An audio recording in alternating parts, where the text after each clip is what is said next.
చెప్పట్లేదు. రాహుల్ గాంధీ గారు పీఎం అవుతారని మీరు విశ్వసిస్తున్నాం సార్. ఎందుకనంటే అదే చెప్తున్నా, ఇప్పుడు అంశాల వారిగా ఏది తీసుకున్నా, రైతులు ఎక్కడ హ్యాపీ లేరు, వాళ్ళు ఉద్యోగాలు కల్పిస్తున్నారు ఎక్కడ హ్యాపీగా లేరు. దాంతోపాటు ఇవాళ సంకీర్ణ ఇష్యూస్ ఉన్నాయి కానీ యాజ్ సచ్ కాంగ్రెస్ పార్టీ దేశవ్యాప్తంగా చూస్తే చాలా బలహీనంగా ఉంది దక్షిణాది రాష్ట్రాల్లో. గతానికి మరి స్టార్టింగ్లో ఉండింది సార్ మీరు చెప్పినట్టుగా. ఆ తర్వాత చూసినట్లయితే గ్రాఫ్ చాలా వరకు కాంగ్రెస్ పార్టీ యొక్క ఓటింగ్ పర్సంటేజ్ కానీ ప్రజల ఆదరణ కానీ ఆ విషయంలో కాంగ్రెస్ సక్సెస్ అయ్యింది, రాహుల్ గారు సక్సెస్ అయ్యారు. అదే మనం అగ్రి చేయాల్సిన అవసరం ఉంది. సో ఇంకా ఎలక్షన్స్కి కొంత టైం ఉంది కాబట్టి డెఫినెట్గా అంశాల వారీగా ఎప్పటికప్పుడు కాంగ్రెస్ పార్టీ పోరాటం చేస్తుంది. రాహుల్ గాంధీ ప్రజలతో ఉంటుంది, అంటే అందరిలాగా కాదు రాహుల్ గాంధీ, ఆయన డిఫరెంట్గా ఉంటారు. డిఫరెంట్ అంటే ప్రజల కోసమే మనం ఉన్నాము, వాళ్ళు మన దగ్గరికి వచ్చినప్పుడు మనమే వాళ్ళ దగ్గరికి వెళ్ళాలా అన్న ఉద్దేశంతో అట్లా. ఇప్పుడు మీరు మోడీని చూడండి, ఆయన యాక్చువల్గా మోడీ ఎట్లా సార్, ఒక మాస్ నుంచి ఎదిగినటువంటి మోడీ. ఆయన ఎట్లా ఉండాలి సార్, ప్రజల తగ్గట్టుగా ఉండాలి. కానీ అట్లా లేరు ఆయన క్లాసు, సూటు, బూటు, సర్కార్ లాగా ఉంది. ఇవాళ విదేశాల ఈ మధ్యలో రీసెంట్గా వచ్చింది ఇప్పటి వరకు 46 విదేశ పర్యటనలు చేశారట. దానికోసం 36 కోట్లు 363 కోట్లు ఖర్చు పెట్టారట. ఎవరబ్బా సొమ్ము సార్, ఆ డబ్బు ఖర్చు పెడితే చాలామంది ప్రజల జీవితాలు బాగుపడతాయి. సో విదేశాలకు తిరిగి ఏమైనా స్కీమ్స్ దానివల్ల మీరు ఏమైనా డెవలప్ చేశారా?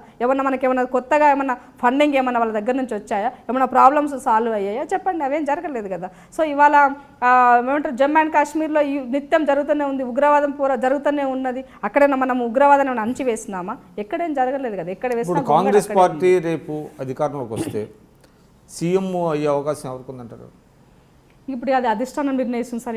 ఇప్పుడు మనం మేము చెప్పే పరిస్థితి కాదు కాబట్టి ఫస్ట్ అయితే పార్టీ కానీ ఎలక్షన్స్ సమీపించే కొద్దీ మరికొంతమంది అంటే పెద్ద పెద్ద లీడర్లు కూడా కాంగ్రెస్ పార్టీ నుంచి టీఆర్ఎస్లో చేరతారని జరిగారు సార్. ఇప్పుడు ఎందుకంటే ఏఐసీ సెక్రటరీస్ వచ్చారు, ఇన్ఛార్జీలు వేస్తారు వాళ్ళని. ఆ వ్యూహంలోనే దాంట్లోని భాగంగానే ఇప్పుడు ఇందాక నేను చెప్పాను, మాస్ ఇంపాక్ట్ ఉన్నటువంటి దామోదర రాజనరసింహ గారిని ముందు పెట్టి ఉత్తమ్ కుమార్ రెడ్డి గారిని సిఎల్పీకి వెళ్ళడమా, లేదు అని అనుకుంటే డీకే అన్న గారిని సిఎల్పీకి పెట్టి ఈయన పీసీ, అట్లా ఆ యాంగిల్ అంటే అట్లా కొంత మార్పులు జరిగితే డెఫినెట్గా కాంగ్రెస్ పార్టీ అధికారానికి అవకాశం ఉంది సార్. దీనివల్ల అంటే ఇప్పుడు నాకేం పర్సనల్గా ఎవరి మీద నాకేం లేదు. నేను పార్టీ ఒక సామాన్య కార్యకర్తగా తెలంగాణ ఉద్యమం నుంచినటువంటి వ్యక్తిగా పార్టీ బలపడాలి అని అనుకుంటే మాస్ ఇంపాక్ట్ ఆల్రెడీ పార్టీ చెప్పేసింది కదండి, ఎలక్షన్స్ వరకు ఉత్తమ్ కుమార్ రెడ్డి గారిని మార్చము, ఇన్ఛార్జిగా కుంతియాను మార్చమని చెప్పేసి. నేను మార్చమని చెప్పట్లేదు సార్, నేను మార్చండి మీరు, నేనే మార్చండి చెప్పడానికి. సో మార్చమని చెప్పట్లేదు, కానీ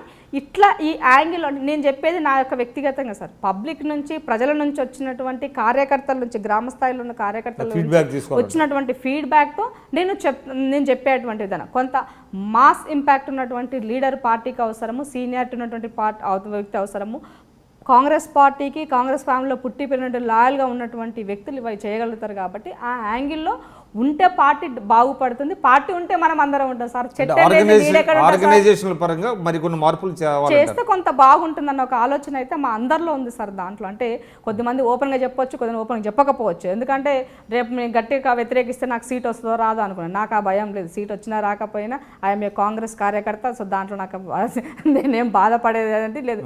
ఎక్కడైనా కుండ బదులు పెట్టినా ఓపెన్గా చెప్పేటువంటి వ్యక్తిత్వం ఉండాలి. ఎందుకంటే పార్టీ లేకపోతే నేను ఎక్కడుంటా సార్, నేను ఉండ కదా. అది బతికితేనే నేను ఉంటా, చెట్టు ఉంటేనే నీడ ఉంటుంది, చెట్టలేంది నీడ లేదు. కాబట్టి అది బతకాల్సినటువంటి అవసరం ఉంది.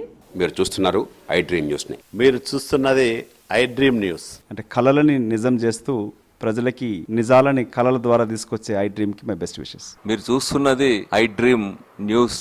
మీరు చూస్తున్నారు I dream channel. For more videos please subscribe I dream. మరిన్ని వీడియోల కోసం ఐ డ్రీమ్ ని సబ్స్క్రైబ్ చేయండి. Please subscribe I dream. And I am very much satisfied with the way interview went on. Kindly subscribe to I Dream. For more videos, subscribe to I Dream. And loads of fun entertainment and content. Do watch I Dream.